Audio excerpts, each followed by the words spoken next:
अस्सलामुअलैकुम friends, welcome to my academy. तो friends, आज हम रिएक्ट ज़ीरो टू हीरो की सीरीज़ के अंदर एक बहुत ही इंपॉर्टेंट रिएक्ट के फीचर के साथ आपकी खिदमत में हाजिर हुए हैं। आज की वीडियो में हम बात करेंगे डीस्ट्रक्चरिंग ऑफ प्रॉप्स के बारे में कि हम किस तरीके से अपने प्रॉप्स को डीस्ट्रक्चर कर सकते हैं। बेसिकली रिएक्ट का बहुत ही यूज़फुल फीचर है जो कि आज की वीडियो के अंदर हम देखने वाले हैं और इसे इम्प्लीमेंट करने वाले हैं। तो आइए बगैर टाइम वेस्ट किए हुए आज की वीडियो को शुरू करते हैं। वीडियो शुरू करने से पहले यार, अगर आपने अभी तक इस रिएक्ट ज़ीरो टू हीरो की सीरीज़ को अभी तक एक्सेस नहीं किया तो जाइए चैनल पर इस सीरीज़ को लाजमी एक्सेस कीजिएगा, क्योंकि हम इस सीरीज़ के अंदर आप यहाँ पर देख सकते हैं कि अभी तक हम यहाँ पर एक रिएक्ट की मदद से हमने यहाँ पर माय एकेडमी रेस्टोरेंट का मेनू कार्ड डिज़ाइन कर लिया है और इस मेनू कार्ड को बनाते हुए हमने मल्टीपल कॉन्सेप्ट्स को सीख चुके हैं। तो फिर ये तमाम वीडियो है जिसके अंदर हमने अपने इस मेनू कार्ड को बनाया है और इसी के साथ साथ बहुत ही इंपॉर्टेंट और यूजफुल फीचर हमने रिएक्ट के एक्सप्लोर किए और इसे इम्प्लीमेंट किया इस मेन्यू कार्ड के अंदर। तो एक मरतबा लाजमी रिएक्ट ज़ीरो टू हीरो की सीरीज़ को चेकआउट कीजिएगा। तो आइए बगैर टाइम वेस्ट किए हुए आज की वीडियो को शुरू करते हैं और चलते हैं अपने VS कोड में। तो फ्रेंड्स, हम आ चुके हैं अपने VS कोड में। तो आइए अब हम यहाँ पर क्या करेंगे, सबसे पहले तो एक विंडो के अंदर अपने कोड एडिटर को ओपन कर लेते हैं और सेकंड विंडो के अंदर हम यहाँ पर अपने इस वेबसाइट को या इस मेन्यू कार्ड को ओपन कर लेते हैं। तो अगर हम यहाँ पर सबसे पहले तो क्या करेंगे, राइट क्लिक करके हम जाएंगे इंस्पेक्ट के बटन के ऊपर और अब हम चलेंगे अपने कंसोल के ऊपर। तो यार अब हम यहाँ पर सबसे पहले क्या करेंगे, सबसे पहले तो हमारे पास यहाँ पर जो हमने मल्टीपल जो कंसोल डॉट लॉग करवाए, अब हम यहाँ पर सबसे पहले तो इसे कर लेते हैं कमेंट आउट, क्योंकि हम यहाँ पर अपने कंसोल को क्लियर करना चाहते हैं बेसिकली। अब हम यहाँ पर सबसे पहले तो इन तीनों कंसोल को जो कंसोल डॉट लॉग था इन्हें कर दिया कमेंट आउट। और इसी तरीके से मैं यहाँ पर चेक कर लेता हूँ क्या मैंने यहाँ पर अपने कौन कौन से कंपोनेंट के अंदर कंसोल डॉट लॉग की स्टेटमेंट यूज़ की, मैंने यहाँ पर यूज़ किया और इसी तरीके से मैंने यहाँ पर भी यूज़ किया है इसे। और इसी तरीके से मैं यहाँ पर देख लेता हूँ कि और कहाँ मैंने यहाँ पर कंसोल डॉट लॉग का यूज़ किया। मैंने यहाँ पर भी कंसोल डॉट लॉग का यूज़ किया है और इसी तरीके से यहाँ पर भी यूज़ किया है। सबसे पहले इसे कर लेता हूँ सेव। जी हाँ, अब हमारे पास यहाँ पर हमारा कंसोल हो चुका है क्लियर।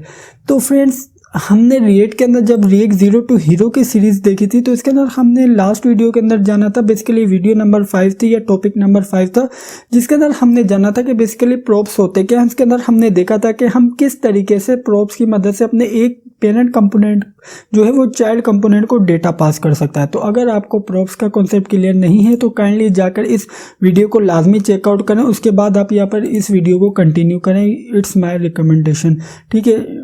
अब हम यहाँ पर बेसिकली क्या करेंगे, सबसे पहले तो यार जो हमारे पास यहाँ पर जो हमारा पेरेंट कंपोनेंट चाइल्ड कंपोनेंट को डेटा पास करता है ना फॉर्म ऑफ प्रॉप, सबसे पहले हम उसका फ्लो देख लेते हैं। तो अगर आप यहाँ पर नोट करें तो हमारे पास यहाँ पर मेन्यूज़ के नाम से कंपोनेंट है जो कि है चाइल्ड कंपोनेंट, और जो यहाँ पर मेन्यूज़ आइटम के नाम से कंपोनेंट है वो बेसिकली हमारे पास यहाँ पर पेरेंट कंपोनेंट। तो अगर आप यहाँ पर देखें तो ये क्या कर रहा है, ये यहाँ पर इसे डेटा पास कर रहा है।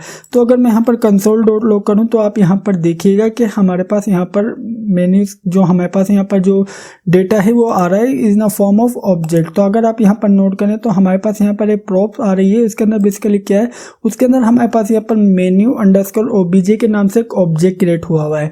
तो इसी तरीके से अगर हमारे पास यहाँ पर कोई डिफरेंट दूसरा कंपोनेंट हुआ, लेट से कि मैं यहाँ पर हेडर कंपोनेंट लेता हूँ, उससे पहले मैं यहाँ पर जो मेरा प्रॉप्स कंपोनेंट है इसे कर देता हूँ कमेंट आउट। और मैं यहाँ पर अगर हेडर कंपोनेंट के अंदर भी जस्ट प्रॉप्स का जो सिंटेक्स टाइप करूँगा और अगर मैं इसे कंसोल डॉट लॉग करूँगा तो आप यहाँ पर देखिएगा कि हमारे पास यहाँ पर भी यहाँ पर एम्प्टी प्रॉप आ रही होगी। किस तरीके से आएगी, अब मैं यहाँ पर सबसे पहले उसे भी आपको दिखा देता हूँ। मैं यहाँ पर कह देता हूँ कंसोल डॉट लॉग कर दें आप सिंपल प्रॉप्स को, तो हमारे पास यहाँ पर कंसोल डॉट पे आ जाएगा प्रॉप्स। तो आइए जैसे ही सेव किया तो आप यहाँ पर देख सकते हैं कि अब हमारे पास यहाँ पर एंटी प्रॉप्स आ रही है। तो बेसिकली रिएक्ट के अंदर बाय डिफ़ॉल्ट आती है। अब हम यहाँ पर बेसिकली क्या काम करने वाले हैं, सबसे पहले तो मैं आपको ये समझाता चलूँ कि बेसिकली अब हम यहाँ पर इसे डी स्ट्रक्चर कर रहे हैं। हम यहाँ पर डी स्ट्रक्चर करने की ज़रूरत क्यों पड़ी, सबसे पहले इसे समझ लेते हैं। अगर आप यहाँ पर नोट करें तो जब हम यहाँ पर प्रॉप्स का डेटा यूज़ कर रहे थे तो उस केस के अंदर हमारे पास यहाँ पर क्या हो रहा था, हम सबसे पहले तो प्रॉप का नेम टाइप करते थे। लेट से कि हमारे पास यहाँ पर हम सबसे पहले तो जो पैरामीटर के अंदर हम उसे नेम दे देते हैं हम वो टाइप करते थे। उसके बाद जो हमारे ऑब्जेक्ट का नेम होता था हम वो टाइप करते थे। उसके बाद जो हमारे पास ऑब्जेक्ट के अंदर वैल्यूज होती थी, लेट से कि हमारे पास यहाँ पर इसके अंदर वैल्यूज थी नेम इंग्रेडिएंट्स, हम वो टाइप करते थे। इससे क्या होता था कि इससे हमारा सिंटेक्स बहुत ज़्यादा लेंदी हो जाता था। लेट से कि हमारे इस प्रॉप के अंदर मल्टीपल डेटा आ रहा है, लेट से कि अभी हमारे पास यहाँ पर जस्ट एक ही हमारे पास यहाँ पर ऑब्जेक्ट आ रहा है। लेट से कि हमारे पास यहाँ पर एक से ज़्यादा ऑब्जेक्ट आएंगे तो हमें उसे आइडेंटिफाई करने में बहुत ज़्यादा डिफ़िकल्टी होगी। तो हम इस काम को कर लेते हैं सिंप्लीफाई किस तरीके से करेंगे, तो अब हम यहाँ पर प्रॉप्स ना टाइप करके जो हमारे पास यहाँ पर डेटा आ रहा है हम उसे डी स्ट्रक्चर करें। लेट्स से कि हमारे पास यहाँ पर प्रॉप के अंदर डेटा आ रहा है ना फॉर्म ऑफ ऑब्जेक्ट, तो इसी वजह से मैंने यहाँ पर सबसे पहले तो क्या किया, मैंने यहाँ पर सबसे पहले 2 कर्ली ब्रेसेस का यूज़ किया है। यहाँ पर सबसे ज़्यादा बिगनर जो मिस्टेक करते हैं प्रॉप्स को डी स्ट्रक्चर करने में कि वो यहाँ पर 2 कर्ली ब्रेसेस का यूज़ नहीं करते, तो यहाँ पर एरर थ्रो करता है या उनका ये जो प्रॉप्स होता है वो डी स्ट्रक्चर नहीं होता। उसके बाद यहाँ पर क्या करना है, जो आपके ऑब्जेक्ट का नेम है आपने सिंपल वो टाइप कर देना है। लेट्स से कि अभी हमारे केस के अंदर जस्ट 1 ऑब्जेक्ट आ रहा है, तो हम यहाँ पर क्या करेंगे, अब हम यहाँ पर सिंपल टाइप कर देते हैं menu_obj। तो मैं यहाँ पर सिंपल एक काम करता हूँ, मेरा कैप्स लॉक ऑन है, मैं इसे क्लोज कर देता हूँ, मैं यहाँ पर कह देता हूँ menu_obj। ठीक हो गया। अब हमारे पास यहाँ पर बेसिकली क्या होगा, अब हमारे पास यहाँ पर सबसे पहले तो इसे सेव करता हूँ, हमारे पास यहाँ पर ये प्रॉप्स के अंदर कह रहा है नॉट डिफाइंड। अब हम यहाँ पर जस्ट menu_obj को ही यूज करेंगे। लेट्स से मैं यहाँ पर इसे कर लेता हूँ कॉपी और यहाँ पर इसे कर लेता हूँ पेस्ट, और इसी तरीके से जो मैंने यहाँ पर नीचे काम किया था जिसके अंदर मैंने प्रॉप्स डॉट जो हमारे ऑब्जेक्ट का नेम था वो, फिर उसके बाद मैंने जो की थी वो टाइप की थी, उसकी जगह मैं यहाँ पर सिंपल क्या करूँगा, मैं यहाँ पर सिंपल टाइप करूँगा menu_obj.name, और इसी तरीके से मैं यहाँ पर जो मुझे एरर थ्रो करा इसको भी सेट कर देता हूँ। तो मैं यहाँ पर सिंपल टाइप कर देता हूँ menu_obj.name, और इसी तरीके से मैं यहाँ पर से भी इसे रिमूव कर देता हूँ, और हमारे पास यहाँ पर से भी इसे रिमूव कर दिया है, और यहाँ पर से भी इसे रिमूव कर दिया है।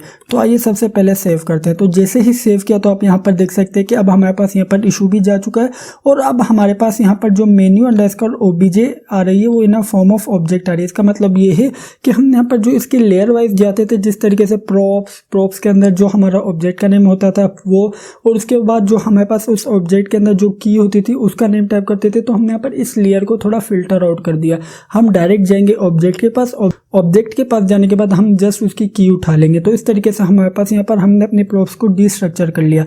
लेट्स से कि अगर मेरे पास यहाँ पर एक और ऑब्जेक्ट आता है, मैं यहाँ पर कह देता हूँ सिंपल डमी के नाम से मेरे पास यहाँ पर एक ऑब्जेक्ट आ रहा है। अभी हमारे पास यहाँ पर ऑब्जेक्ट नहीं आ रहा, लेकिन जस्ट मैंने यहाँ पर सिंपल टाइप कर दिया। मैं लेट्स से कि इसको कॉपी कर लेता हूँ और यहाँ पर पेस्ट कर लेता हूँ, चेक करता हूँ कि क्या डमी के नाम से ऑब्जेक्ट आ रहा है। नहीं, हमारे पास यहाँ पर ये क्या कह रहा है कि अनडिफाइंड। इसका मतलब है हमारे पास यहाँ पर डमी के नाम से ऑब्जेक्ट नहीं आ रहा। लेकिन अगर मेरे पास यहाँ पर मेरा इस कंपोनेंट के ऊपर पास एक और ऑब्जेक्ट आता तो मैं यहाँ पर सिंपल उसका नेम टाइप कर देता, फिर मैं उसे अपने इस कंपोनेंट के अंदर यूज़ करता। इससे ये होता है कि यार मेरे जो कोड की कॉम्प्लेक्सिटी है वो बहुत ज़्यादा रिड्यूस हो जाती। मैं जस्ट इस जो मेरा कंपोनेंट है इसके अंदर ही देखकर अपने इस जो भी ऑब्जेक्ट है उसकी वैल्यूज़ को सेट कर देता। तो इस तरीके से हमारे पास यहाँ पर रिएक्ट ने हमें बहुत ही यूज़फुल फीचर दिया है, डी स्ट्रक्चरिंग को प्रॉप्स। तो इस तरीके से हम अपने प्रॉप्स को डी स्ट्रक्चर कर सकते हैं। तो फ्रेंड्स, ये थी हमारी आज की वीडियो। आज की वीडियो में इतना ही। मैं उम्मीद करता हूं कि आपको आज की वीडियो के अंदर रिएक्ट डी स्ट्रक्चरिंग का कॉन्सेप्ट क्लियर हुआ होगा। अगर वीडियो अच्छी लगी तो यार वीडियो को लाइक लाजमी कीजिएगा, और अगर आपने अभी तक इस चैनल को सब्सक्राइब नहीं किया हुआ तो यार सबसे पहले चैनल को सब्सक्राइब कर लीजिए और बेल के आइकन पर लाजमी क्लिक कीजिएगा। Thank you for watching this video friends, bye bye.